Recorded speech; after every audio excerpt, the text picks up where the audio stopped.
Hello everyone and welcome. The Steam description for the game Biomutant, brought to us by Swedish developer Experiment 101 and published by THQ Nordic, reads as follows. Biomutant is an open-world, post-apocalyptic shooting kung fu fable RPG with a unique martial arts-styled combat system allowing you to mix melee, shooting, and mutant ability action. So the two questions that I have are, 1. Will a game designed this way work? And 2. Does this game designed this way work? I'm Mike, and this is Mike's After Action Reviews, and today we are doing the After Action Review for Biomutant.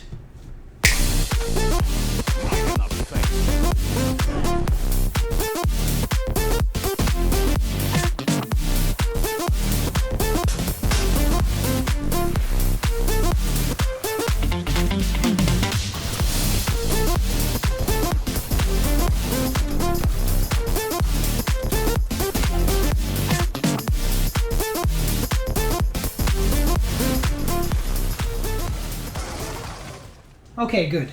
That's better. Now we're ready for this review. So, as always, guys, we're going to start with the game's core gameplay mechanic, which in this case is the combat. So, the developers have in fact created a genuinely unique martial arts-styled combat system, as stated in the game's description. The character can effectively switch from spectacular gymnastics, melee combat, and gunplay. The combat is fast-paced, and relies heavily on chaining combos to deal maximum damage, and to build up a meter that allows you to enter Super Wung Fu mode. Super Wung Fu mode allows you to activate a chain of rapid unarmed attacks, a powerful strike with the Clonk Fist, a ground pound attack, or a rapid fire barrage from your equipped ranged weapon. There are two types of melee weapons in the game, Crush and Slash, with each one having one-handed and two-handed variants. One-handed weapons can be dual-wielded. The ranged weapons in the game are divided into guns, or handguns, rifles, automatic rifles, and my personal favorite, shotguns. Now, so far, everything has been great, but I'm afraid to say that here is where we turn the corner. So, while the combat is cinematic in your character's movements during combos, it is also very repetitive. The weapon types in the game have 5 or 6 different combos each, but each weapon's combos use the same button sequences. The lack of variation between weapons leaves the player with basically the choice between speed or damage per hit. From there, the player is just trying to find the highest damage weapon within that choice. There are also special abilities in the game. For the most part, I found them to be an afterthought. None of them dealt a whole lot of damage, and they don't help fill the Super Wung Fu meter. The last thing that I have to say about combat is that it feels quite lopsided. There are many different cool-looking melee weapons, and a good number of special abilities to learn, but the ranged weapons reign supreme here. It seems like the most effective combat strategy is to either use a ranged build, or to focus on using your melee weapons mostly to set up your ranged weapon combo attacks. So now I'm going to move on to the game's special features. Character creation in the game does have some unique aspects, but I actually feel like those aspects are mostly a novelty. First, you select one of 6 breeds. Breeds determine your character's basic body type and influence your starting stats. You then use this little graph here to distribute your starting attribute points, which also affects your appearance, with stronger characters looking more buff and higher intellect characters having a larger head. After distributing stats, you will distribute your elemental resistances in the same way. From there, you can customize your character's fur color and pattern. And then finally, you pick one of 5 standard character classes, or the Mercenary class, which is from a DLC. The game features a progression system that is split 3 ways. You gain points when you level up, which can be spent on Wung Fu combos and perks that are either standard or related to your class. There are also Psi points that can be used on different abilities, and mutation points that can be spent on either abilities or to increase your resistance to one of the game's 4 elements: heat, biohazard, cold, and radioactivity. The gear and crafting system is done very well, and in my opinion is the game's greatest strength.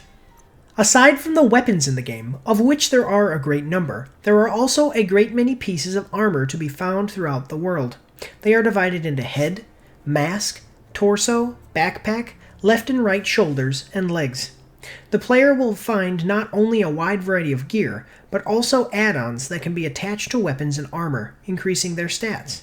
The player can also find weapon parts that are used to create your own weapons, and you can easily mix and match between parts to find the best combinations. You have an automaton in the game that follows you around and can be upgraded 4 times to offer different tools, including a glider, a turret, a damage boost, and a health injector. I recommend getting the health injector upgrade first. It runs on a cooldown and heals you for 50% of your health every time it's used. The last thing to mention is that the player can find and earn a variety of mounts within the game. The difference between the mounts is mostly aesthetic, with a few exceptions. Biomutant's story is quite convoluted when compared to other games. Most video games have 1 or 2 main plot lines with 1 or 2 secondary plot lines each. For example, in 2018's God of War, the main plotline is that Kratos and his son are trying to spread the ashes of Kratos' deceased wife, with Baldur serving as a secondary plotline and also an obstacle to overcome in order to reach the main objective of the main plotline. Along these plotlines are other small quests and challenges, but the main focus of the plotline always stays the same. You're either trying to get to where you want to go to spread the ashes, or defeating Baldur. It can get more complicated than this, but when it does, great care has to be taken, otherwise each plotline begins to lose its effectiveness. As I see it, Biomutant has 3 main plotlines and no secondary plotlines. The 3 plotlines are fighting the world leaders, getting revenge for the death of your family, and ending the tribe war that ravages the land. The game sets up these 3 story elements for you right in the beginning, basically like a laundry list of tasks that you have to complete. The narrator lays it all out for you right away by telling you that the world is dying, and you have to either allow the world tree to be destroyed or save it. You have to unite the tribes and stop the tribe war that's ravaging the land. Oh, and don't forget about that guy that murdered your whole family. By the end of the game, he's going to have to be dealt with as well. From there, the game goes on with very few, actually really no, twists and turns. And when you finish those 3 tasks, the game ends. And speaking of that narrator, I hope that you really like his BBC documentary style voice, because he speaks for 99% of the dialogue in the game. That's right. Almost no characters in the game speak, not even your own character. Well, there is one exception. The game has a light-dark aura mechanic, in which certain decisions you make cause your character to be more good or more evil. The 2 angelic representations of each aura very occasionally pop up to ask a question about whether you like the light or the dark more.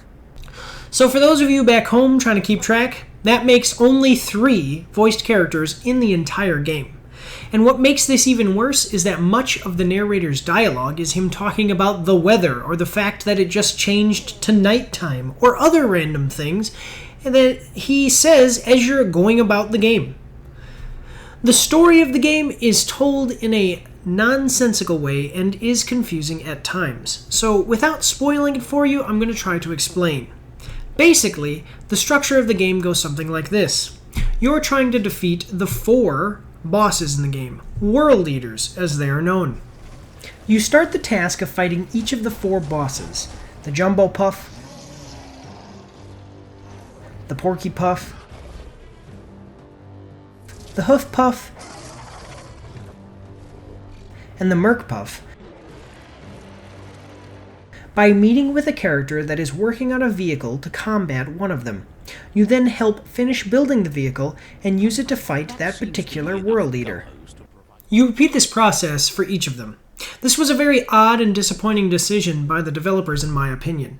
The game relies heavily on its gear and crafting system to keep you interested, but then when it comes time to test yourself against the game's biggest enemies, there is only one boss that you use your own gear to battle. This cheapens, at least in my opinion, the experience of going through all the effort to get yourself all the best gear, weapons, and abilities. the developers compensate for the lack of build importance by including the tribal war in the game, which is just a gauntlet of attacking the forts of enemy tribes until you either lock up their leaders and take control, or convince them to join you in an effort for peace. At the halfway point of defeating the 6 tribes, the game seems to realize that this has no actual bearing on the story that it's trying to tell, so you are offered a surrender by the remaining tribes, which you may accept, or you can continue to conquer them the old-fashioned way.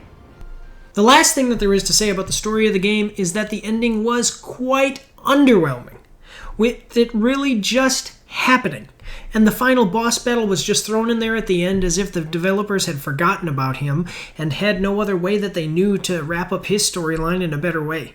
Throughout the game, you're constantly making choices that should have a major effect on the ending, but really don't, with no real big difference between the good ending and the bad ending, except for a slight variation in the cutscene at the end of the game and the monologue given by the narrator. So now I'm going to move on to my final review statement, and as always, I'm going to go a little bit off script. But I do have some notes that I've taken, and I would like to just have them so that way I can make sure that I hit everything all at once. So basically, this whole thing isn't notes, this is like my script written, and I just have some highlighted stuff I'm going to peek down at as I go, okay? So, final statement and review score. I'm just going to come right out in the beginning and say that I rate this as a 2 thumbs down bad game. And this is the first bad game that I've had on the channel. And I'm kind of excited to have a bad game finally, but also very disappointed. And it is a sad moment here for Mike's After Action Reviews. So, first thing. The 3 plot lines that they give you in the game that are really... See, I say that they're all major plot lines and that there's no secondary plot line because all of them are presented as 3 separate... Really basically 3 separate stories that don't intertwine together, but all must be completed and have their own... That's what I'm saying. They have their own stories. So you have saving the world tree. Okay, you have defeating the guy who killed your family, and then you have the tribal war. None of them ever touch, okay? Randomly, the revenge plot is thrown in there throughout the game, and you basically could forget about the tribe war until the very end after defeating the 4 main bosses, or vice versa. You could do the tribe war and then defeat the 4 main bosses. It doesn't matter. But they really, truly have no real bearing on each other. Like, how would ending the tribe war... let me put it this way. Ending the tribe war has no effect on defeating the 4 bosses. The tribes don't help you defeat the 4 bosses. They don't mention anything about the 4 bosses, the 4 puffs, the world leaders. Defeating the world leaders first has no bearing on how you're going to do the tribe war stuff. And then the revenge plot, as I said, is just thrown in there randomly throughout the game. A huge plot hole in the game's story is that they never explain to you how saving the Tree of Life, or destroying it, will actually either save or destroy the world. In fact, in the very beginning of the game, there's a cutscene that shows you that the Tree of Life wasn't even there when you were a child. So how would it not being there when you are an adult affect the world at all? You see what I'm saying? It doesn't show that the Tree of Life is somehow the life force for the world or anything. What the developers are actually relying on here is basically, at least in my opinion, other pop culture references to make this make sense. For instance, in the game, or not in the game, well, there was a game, but in the movie Avatar, there is a, what do they call it? The Great Tree, or the Tribe Tree, or the World Tree, whatever. This is James Cameron's Avatar. And when they destroy that giant tree, it's a huge deal, and it's terrible for the Na'vi. Okay, so you subconsciously have this idea, the giant tree, that's what's important.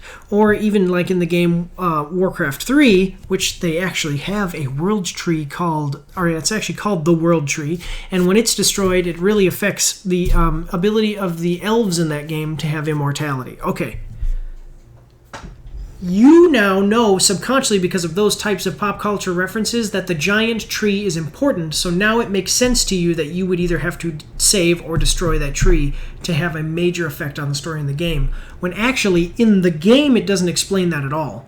Okay, that's just a major plot hole for the game, and it actually does not make any sense if they don't explain it. Another huge part of the game that really, really lowered it down for me was that there are only 3 voice actors. This makes it so that way you have no connection to any of the characters. The 3 voice actors are voice-acted characters, are characters you don't even really interact with very much at all, except for some small dialogue sections. You basically, the narrator translates the other characters' gibberish, like the other NPC characters' gibberish throughout the game, and also you just listen to him say random stuff as you go throughout the game.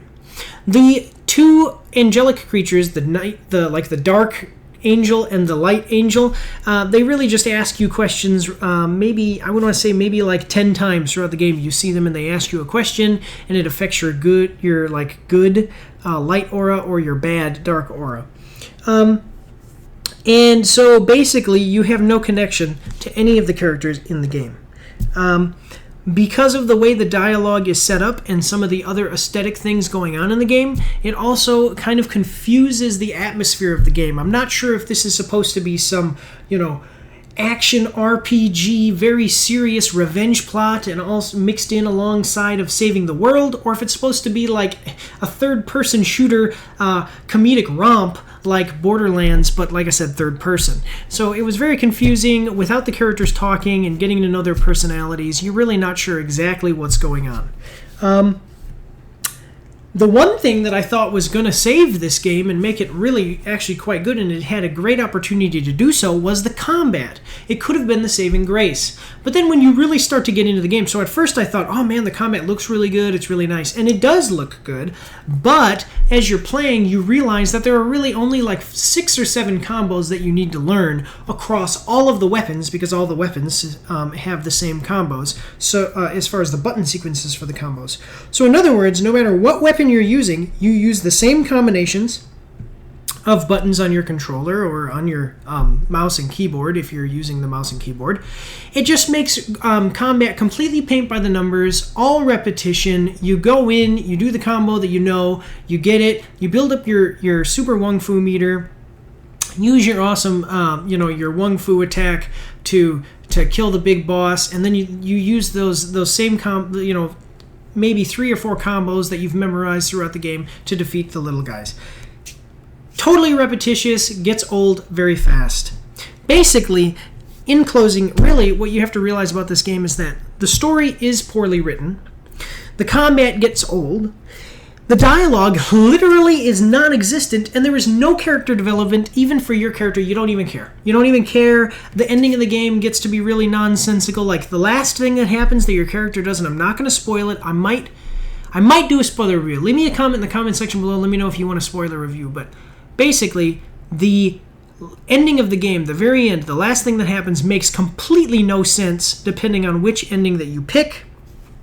And on top of all of that, the reason that it was not just a below average game for me was the fact that even though I turned down, because you have the option to turn down the amount that the narrator speaks randomly as you go throughout the world, I turned it down to 10. It starts base 50 and it goes up to 100 if you want him to talk a lot more. So I turned it down to 10 and still constantly randomly talking about different things. As I'm walking through a field, he'll say things like, "This is your journey, don't waste it," or "Look, it's daytime now," or "The weather seems really nice." It gets so annoying, so irritating. By the end of the game, I was so happy to be done with it because I did not want to hear this guy talk anymore.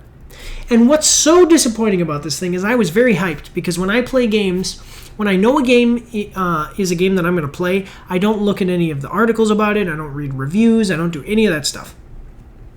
But I saw this box art, and look it, you can see it back here. It looks really nice. It has a good aesthetic look to it. You have this really awesome character, and I think what I'll do is put up a zoomed in here up on the screen. You have this really awesome character, and what it actually looks like is that a guy, an artist, probably had this vision of this character, drew it, put it down on paper, and it just looked so badass. And then he took that character and gave it to a development team that is basically semi-amateur, and really only makes games, what seems like really only makes games for kids. And that's, I'm sorry to say that. I'm sorry to say that because, like I said, it did have a lot of potential and some good ideas that just didn't pan out and were made so poorly that it was irritating. So there's my review, guys. Thank you. I hope that you liked it. Hey everybody, I want to thank you again for watching the video. I hope that you really enjoyed it. If you're new, please do subscribe. I do 100% of gameplay live streams of the games that I review, and I'm also doing reviews with Sam about movies all the time. I'm actually about to do a $125 cash giveaway for my subscribers because we reached the goal of 250 subscribers, and we're going to do another cash giveaway at 500 subscribers and one after that at 1,000 subscribers. So guys, help me grow, subscribe, hit that subscribe button. Also make sure to like the video, leave me a comment, and the biggest thing that you can do to support the channel right now is sharing my videos on social media. I pay for advertising across multiple platforms. No advertising that I pay for would ever be as good as you, my viewers, and my Action Pack members sharing my videos on social media and recommending them to your friends. I really do appreciate the support, guys. Hitting 250 is a really big milestone for me. I do just want to say I appreciate all the patience. I am a small channel. Sometimes I can't do everything that I want to do or get it done in a timely manner because I have a day job. But the bigger that I get, the easier that doing some of those things becomes. If you would like to support the channel monetarily, check out the description below. I have a link for a Teespring store. I have a goal of selling 300 shirts. I know it's going to take a while because we're small, but the goal is 300. Once we sell 300 shirts, I can use the money to do some things I want to do for the channel. Also, check out my Facebook and Instagram, all that stuff in the description below. Join the Discord so you can voice chat with me through my headphones while I am live streaming. I don't see very many streamers do that, and it's really, really awesome thing to do. Just a more intimate way for us to communicate while I'm streaming. Watch out for my next videos. Next one coming out is going to be the Subnautica Below Zero After Action review. Black Widow is coming out, so we're going to be doing a movie review with Sam about Black Widow. And I have some other things going on I don't really want to reveal right now, just in case things happen and it doesn't all work out. But I'm very, very excited. Very, very happy. Thank you guys again for helping me hit 250. I really do appreciate it, and I just want to say God bless you all, and have a good night.